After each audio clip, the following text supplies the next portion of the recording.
الحمد لله وكفى وسلام على عباده الذين اصطفى خصوصا على سيد الرسل وخاتم الأنبياء أما بعد فأعوذ بالله من الشيطان الرجيم بسم الله الرحمن الرحيم قال النبي صلى الله عليه وسلم لو كان بعد نبي لكان عمر صدق الله مولانا العظيم إن الله وملائكته يصلون على النبي يا أيها الذين آمنوا صلوا عليه وسلموا تسليما اللهم صل على محمد وعلى آل محمد كما صليت على إبراهيم وعلى آل إبراهيم إنك حميد مجيد اللهم بارك على محمد وعلى آل محمد كما باركت على إبراهيم وعلى آل إبراهيم إنك حميد مجيد۔ جیسے ہی محرم کا مہینہ شروع ہوتا ہے تو محرم کا مہینے کی پہلی تاریخ یکم محرم کا دن آتا ہے تو مسلمانوں کو یہ بات بتلائی جاتی ہے کہ آج مسلمانوں کے اسلامی سال کا پہلا دن ہے۔ جس طرح عیسائی اپنے سال کے پہلے دن خوشی مناتے ہیں، اب جیسے ہی 31 دسمبر ختم ہوتا ہے، یکم جنوری شروع ہوتی ہے تو عیسائی اپنے سال کے پہلے دن خوشی مناتے ہیں۔ تو مسلمانوں کو بتایا جاتا ہے کہ مسلمانوں کا اسلامی سال یکم محرم سے شروع ہوتا ہے، اور جیسے ہی یکم محرم شروع ہوا تو مسلمان پریشانی میں آ جاتے ہیں۔ مسلمانوں کے ذہن میں یہ بات بٹھا دی جاتی ہے محرم کا مہینہ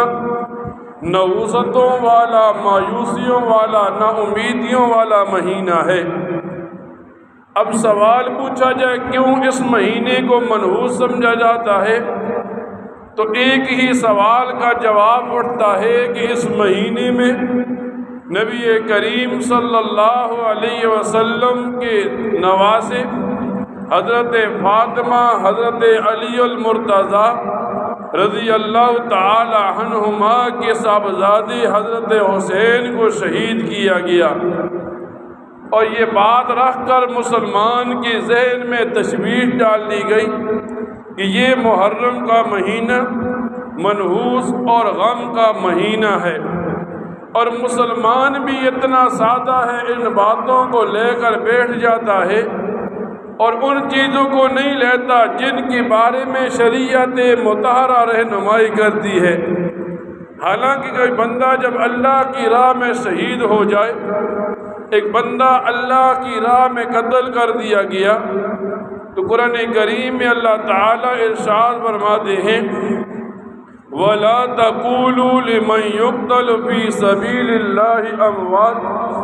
بَلْ أَحْيَاءٌ وَلَكِنْ لَا تَشْعُرُونَ، کہ جب ایک بندہ اللہ کی راہ میں شہید کر دیا گیا تو تم اسے مردہ نہ کہو، وہ تو زندہ ہے، تم اس کا شعور اور عقل نہیں رکھتے۔ یعنی اللہ تعالیٰ جو بندہ اللہ کی راہ میں شہید ہو رہا ہے، اللہ تعالیٰ انعام کیا دیتے ہیں کہ ایک آدمی سامنے پڑا ہے، اس کا جنازہ پڑھا جائے گا۔ ایک آدمی سامنے پڑا ہے، جسم کے 11 ٹکڑے پڑے ہیں، اب عقل کہتی ہے اسے مردہ کہیں گے، قرآن کہتا ہے اسے زندہ کے۔ اب عقل سوال اٹھاتی ہے کیسا ایک آدمی کا جنازہ پڑھا جا رہا ہے، کیسے ایک آدمی کو دفن کیا جا رہا ہے، اسے کس طرح زندہ کہیں؟ تو اللہ تعالیٰ ارشاد فرماتے ہیں وَلَٰكِن لَّا تَشْعُرُونَ، تم اس کا شعور اور عقل نہیں رکھتے۔ تو فرمایا اللہ تعالیٰ تو شہید کو انعام دے رہا ہے اور مسلمان اس انعام کو غم کی طرف پلٹ رہا ہے۔ علماء کتابوں میں لکھتے ہیں جیسے ہی یکم محرم کا دن آتا ہے دو گروہ بن جاتے ہیں، ایک مسلمانوں کا گروہ بن جاتا ہے،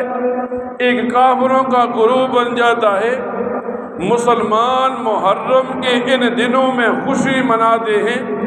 قرآن کا حکم سمجھ کر کہ ہمارے دوسرے خلیفہ حضرت عمر فاروق کو یکم محرم کو شہید کیا گیا، اللہ تعالیٰ اسے زندہ کہتا ہے۔ 10 محرم کو حضرت حسین شہید کیے گئے، قرآن کریم اسے زندہ کہتا ہے۔ مسلمان قرآن کریم کا حکم جان کر ان کے لیے ایصال ثواب کرتا ہے، تذکرے کرتا ہے، اور جیسے ہی محرم شروع ہوتا ہے کافر غم کرنا شروع کر دیتا ہے، جسم کو پیٹنا شروع کر دیتا ہے، نوحہ کرنا شروع کر دیتا ہے، بالوں کو نوچنا شروع کر دیتا ہے۔ تو مسلمان کو بتایا جاتا ہے یہ اپنے آپ کو مارنے والے، یہ اپنے آپ کو زخمی کرنے والے، نوحہ کرنے والے، جن پر اللہ بھی لعنت کرتا ہے، فرشتے بھی لعنت کرتے ہیں، ساری مخلوقات بھی لعنت کرتی ہے، یہ مسلمان نہیں یہ کافر ہیں۔ اب جیسے ہی یکم محرم آیا تو یکم محرم کا دن اس لیے لایا گیا تاکہ مسلمان کو جھنجھوڑا جائے کہ آج یکم محرم ہے، یکم محرم کے دن حضرت عمر فاروق کی شہادت کا دن ہے۔ اور حضرت عمر فاروق کون ہے؟ فرمایا وہ شخصیت ہے کہ جب ان کی زبان سے کوئی بات نکلتی ہے اللہ تعالیٰ قرآن کریم کی آیت بنا دیتا ہے، اور جب جب بندہ قرآن کریم کو پڑھتا ہے تو اس مسلمان کو بتایا جاتا ہے یہ آیت بھی حضرت عمر فاروق کی رائے پر نازل ہوئی، یہ آیت بھی حضرت عمر فاروق کی رائے پر نازل ہوئی۔ مثال کے طور پر نبی کریم صلی اللہ علیہ وسلم اور حضرت عمر فاروق خانہ کعبہ کے ارد گرد طواف کر رہے ہیں، طواف کرتے کرتے ایک دم حضرت عمر فاروق کھڑے ہوئے اور سوال کرنے لگے اللہ کے رسول میرا دل چاہتا ہے اس مقام کو جسے مقام ابراہیم کہتے ہیں نماز کا مقام بنایا جائے، لوگ یہاں کھڑے ہو کر نماز پڑھیں۔ تو نبی کریم صلی اللہ علیہ وسلم فرمانے لگے ایسا ممکن نہیں جب تک کہ اللہ تعالیٰ یہ حکم نازل نہ فرما دے۔ ابھی طواف مکمل نہیں ہوا تھا، اللہ تعالیٰ نے جبرائیل امین کو بھیجا اور یوں آ کر نبی کریم صلی اللہ علیہ وسلم کو بتایا کہ آج کے بعد مقام ابراہیم نفل نماز پڑھنے کی جگہ ہے، جو آدمی طواف کرے گا حج عمرے کے لیے جائے گا وہ مقام ابراہیم پر 2 رکعت نفل پڑھے گا۔ یوں آتا ہے سیرت کی کتابوں میں نبی کریم صلی اللہ علیہ وسلم اور چند صحابہ کرام نکلے، ایک قافلہ آ رہا تھا اسے روکنے کے لیے، بدر کے مقام پر پہنچے تو قافلہ ہاتھ سے نکل گیا۔ اب نبی کریم صلی اللہ علیہ وسلم صحابہ کرام سے رائے لے رہے ہیں، اکثر صحابہ کی رائے تھی یہاں سے واپس پلٹتے ہیں۔ حضرت عمر فاروق فرمانے لگے اللہ کے رسول آج ان کفار کے ساتھ ابو جہل کے ساتھ ہم جہاد کر کے ہی پلٹیں گے۔ ابھی یہ رائے حضرت عمر نے دی، اللہ تعالیٰ نے قرآن کریم کی آیت نازل کی اور یوں ارشاد فرمایا کما اخرجک ربک من بینک بالحق وان فریقا من المؤمنین لکارہون،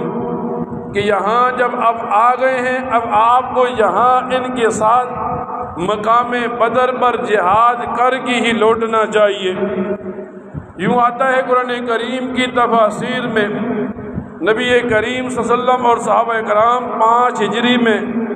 غزوہ بنی مستلق کے موقع پر واپس آ رہے تھے۔ ایک مقام پر قافلہ رک گیا۔ حضرت عائشہ صدیقہ سارے مومنوں کی ماں قضاء حاجت کے لیے کہیں گئی تو قافلہ چل پڑا، وہ پیچھے رہ گئی۔ اب بعد میں جب وہ مدینہ پہنچی تو منافقین کفار نے پروپیگنڈا شروع کر دیا۔ چند سادہ مسلمان بھی اس میں شریک ہو گئے۔ نبی کریم صلی اللہ علیہ وسلم صحابہ کرام سے رائے لے رہے ہیں۔ رائے لیتے لیتے حضرت عمر فاروق کی باری آئی۔ جب نبی کریم صلی اللہ علیہ وسلم نے حضرت عمر فاروق سے پوچھا تو حضرت عمر فاروق فرمانے لگی، اللہ کے رسول سبحانک ھذا بہتان عظیم، کہ جب آپ کا نکاح حضرت عائشہ سے اللہ تعالیٰ نے کیا، کیسا ہو سکتا ہے کہ ایسی عورت آپ کے نکاح میں اللہ تعالیٰ دے جو گنہگار ہو۔ اب حضرت عمر فاروق کی یہ رائے تھی۔ اللہ تعالیٰ نے قرآن کریم کی آیت نازل فرمائی اور اس میں آخر میں یوں فرمایا، ھذا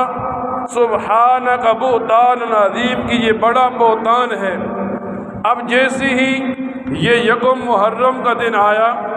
یکم محرم کے دن یوں آتا ہے تاریخ کی کتابوں میں، صبح کی نماز تھی۔ حضرت عمر فاروق مصلی پر کھڑے ہوئے نماز پڑھانے کے لیے، اور ایک کافر ابو لولو فیروز کے ہاتھ میں خنجر تھا،